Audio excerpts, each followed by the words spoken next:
আসসালামু আলাইকুম viewers, AB চেইসের YouTube চ্যানেলের একটি নতুন ভিডিওতে আপনাদের সবাইকে স্বাগতম। আশা করি আপনারা সবাই ভালোই আছেন। তো এখন আমি আছি টিপু ডকইয়ার্ডে এবং আমার সামনে রয়েছে, দেখতে পাচ্ছেন, এয়ার খানাক ও কাজল ছাদ।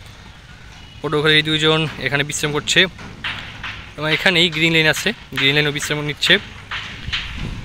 এবং দেখতে পাচ্ছেন এখানে বিভিন্ন রুটের লঞ্চ রয়েছে এবং দেখতে পাচ্ছেন আছে টিপু 7। এইখানে আছে টিপু 7। আশি করেও সার্ভিসে আসা হলো না টিপু 7-এর, দেখা যাক কবে সার্ভিসে আসে।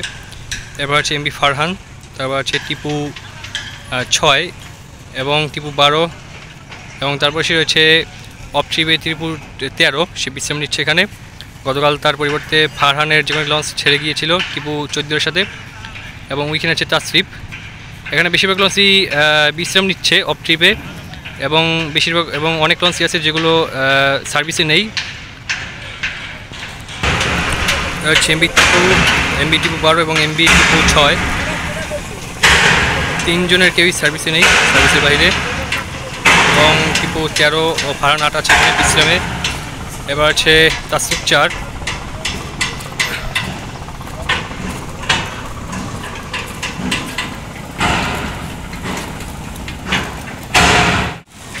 এ হচ্ছে Tasrif 4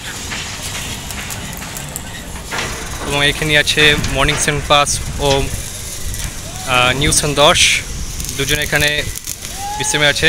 morning sun pass Dhaka নন্দীমঞ্জের রুটে চলাচল করে এবং নিউসান 10 ঢাকা হুদারহাট ভান্ডারি রুটে চলাচল করে, যদিও ভান্ডারি রুটটি এখন বন্ধ। এবং এইখানে আছে এমবি বালিয়া। এমবি বালিয়াকে সংস্কার কাজের জন্য কেরানীগঞ্জের এই ডকইয়ার্ডে আনা হয়েছে। লঞ্চটি কিন্তু ফরাসগঞ্জ ছিল, অলস সময় পার করছিল, তবে লঞ্চটিকে আবারও সংস্কার কাজের জন্য ডকইয়ার্ডে আনা হয়েছে। এবং দেখতে পাচ্ছেন ওই যে কাজ চলছে এমবি বালিয়ার। এবং এগুলোর সাথে দেখতে পাচ্ছেন নিউসান 10-এর কিন্তু কাজ চলছে। ওই যে ক্ষতিগ্রস্ত ওই যে অংশগুলো রয়েছে সেগুলো আসলে মেরামত করা হচ্ছে মর্নিং সান পাসের, যার কারণে সেই ডকইয়ার্ডে আছে। ওই যে ক্ষতিগ্রস্ত অংশ মেরামত করা হচ্ছে মর্নিং সান পাসের।